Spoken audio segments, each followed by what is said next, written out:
Hi guys, I don't know if you noticed about me, but I live in Brunswick West, and one of the things I love about living in that inner city is all the different kinds of really diverse people that I get to meet. And one of the things I've learnt about people, I suppose, is that everyone has a story.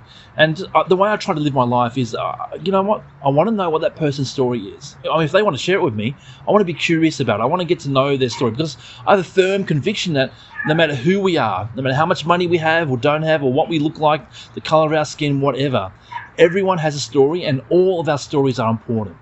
And another thing that I've learned is, and a conviction that I have, is that all of our stories, as important as they are individually, they're also connected to bigger stories that our individual stories are plugged into. Obviously, the stories of our families, but maybe weird things like the stories of our sporting teams that we support, or obviously the stories of our nations and our cultural identities have a big influence on who we are. But even other things like our political ideologies as well, and the list goes on and on and on. And I mean, I'm here. This video is all about the fact that Christianity has a story as well. And you might be surprised to hear that the story of Christianity, it's not one that's based on morality. It's actually not about the do's and don'ts and who's in and who's out, and what makes you pleased, what makes God happy, what makes God angry, and things like that. That's not the story of Christianity. And the story of Christianity is actually, it's not about judgment as well. Actually, the story of Christianity, which I hope to explore over these videos, is that the story of Christianity is all about flourishing relationships. And instead of talking about the story of Christianity, I like to think of it as the story of God, or the big story. And like any story, it starts at the beginning. And so I just want to read to you from the first part of the Bible. It's a book called Genesis, the first chapter. I'm going to choose some verses out of it. I'm not going to read all of them, but maybe you could read it in your own time if you want further context. But let me read from Genesis chapter 1. And every story starts at the beginning, and it starts like this. In the beginning God created the heavens and the earth. Now the earth was formless and empty. Darkness was over the surface of the deep, and the Spirit of God was hovering over the waters. Verse 26, then God said, let us make mankind in our image, or humanity. Let us make humanity in our image, in our likeness, so that they may rule over the fish in the sea and the birds in the sky, over the livestock and all the wild animals, and over all the creatures that move along the ground. So God created humanity in his own image. In the image of God, he created them, male and female, he created them. Verse 31, God saw all that he had made, and it was very good. And there was evening and there was morning, the sixth day. So, some people read the beginning of the Bible, the beginning of the big story, and start trying to work out how old the earth is and the implications for human genetic evolution. And if that's what you want to do, then go for it, that's fine. But I'm not particularly interested in that. I don't want to get into those debates, because I think it actually misses the point. I don't think that's what the first part of God's story is interested in telling us. I think God's story as a whole, from beginning to end, what it's interesting in telling us is, who is God, who are humans, and why do humans exist? I'll probably add to that, and how can humans flourish relationally?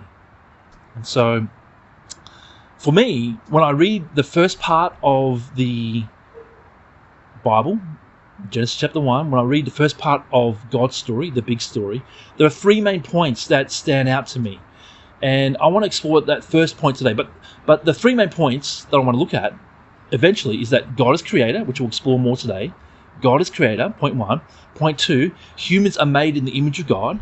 And point 3, God made everything perfect, especially relationships. And so this concept of God is creator as one of the first lessons or implications we can draw from the story of God, the big story. And the idea that God is creator means that the universe is his creation. And the idea that God is creator means that we can have trust. We can trust that our lives have meaning and purpose. And so our lives and the universe, according to God's story, are not random or meaningless or purposeless. And so contrast that with some people who have different stories, right? Actually, there's many people who have different stories that say the universe is random and meaningless, and it's up to us to make our own meaning. And if that's your story, that's great, fair enough, absolutely. But for me, all I can say is that God's story, this big story that I've plugged my individual story into, it gives me the most satisfying explanation of what I see in me. the good and the bad. And when I look at me, there's good and bad things, and God's story explains that to me. And when I look outside the window or watch TV or whatever, and I see what's happening in the world, when I look outside of me, the good things and the bad things, then God's story explains that. But connected to this idea that God is creator, God's story not only does it explain things inside of me and outside of me, it actually gives me a hope for the future. Because God is creator, it gives me a hope for the future. And particularly in the sense that I can trust that He's in control, that God is in control, so that when things go wrong in our lives, there's someone powerful enough and creative enough to redeem the pain and hurt and turn the situation around. When things have gone wrong in my life, and they've gone wrong many times, when things have gone wrong in my life, I know that because God's story says that He is creator, that He's powerful enough and He is creative enough to redeem that pain and to redeem that hurt, to bring something good out of it eventually and to turn that situation around. And so for me, because God is in control, I don't need to be afraid. I don't need to feel anxious. I do feel afraid at times and anxious, but I don't need to be.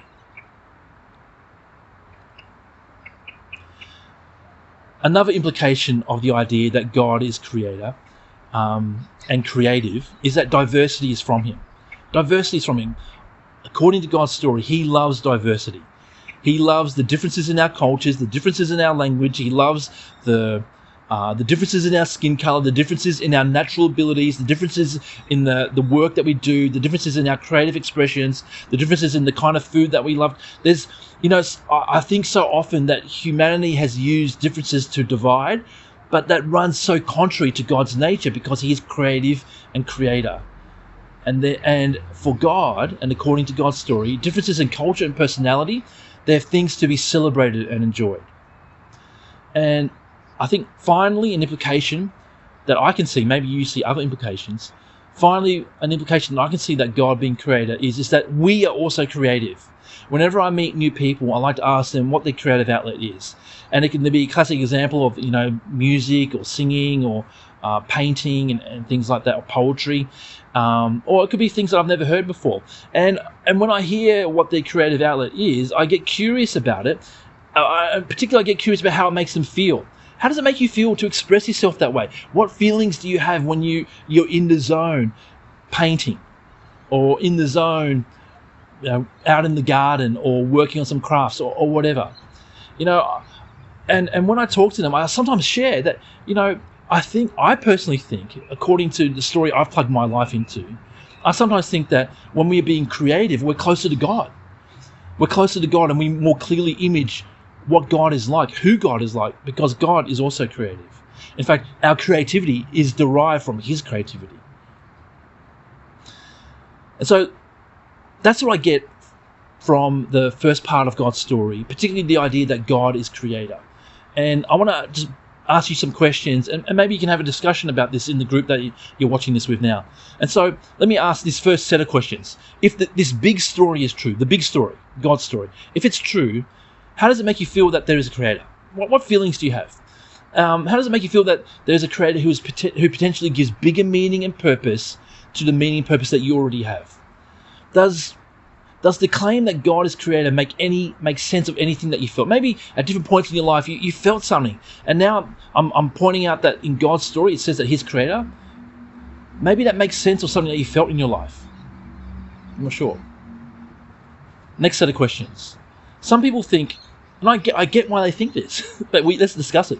Some people think that that the fact that there's a creator, or that in God's story it says that there's a creator who is in control, that's a scary idea. It's something that's not good news. That's bad news. Some people think that, right? And I don't want to make light of that, actually. So why might people think that? Maybe you think that. Why do you think that? Why is it true for you that the idea, the very concept of there being a creator is a scary idea? That there's a God who's in control. That's scary. Maybe you don't think that. Maybe you're in the other camp and you think that the possibility of there being a creator, that's a comforting idea. And then it would be very interesting to know, if you do think the idea that there's a creator is scary, what would turn that around? What would make it, instead of it being scary, what would make that be a comforting idea to you? Just some things to discuss about. No wrong answers. I suppose we're much more interested in learning about how we see the world together. And then this final set of questions is, what is your creative outlet? This is something I like to talk to people about, as I mentioned already. What is your creative outlet? How do you feel when you're in the zone, creatively speaking? Like when you're lost in the moment, and you kind of like it's this. What's going on in that moment? How do you feel? How do you feel looking at your creative outputs and looking at your creation, so to speak? Maybe it's a good meal that you've spent a long time cooking, or it's a garden that you've been tending, or a picture that you painted, or a song that you've performed. How do you feel looking at your creations? And I wonder, how does that inform how God might feel looking at us in his creation, if the big story is true? So maybe you can discuss that. Love to get some feedback at some point. And if you want to continue going on the journey, we're going to be looking at next time, what are the implications from the first part of God's story, that humans are made in the image of God. All right, thanks, guys.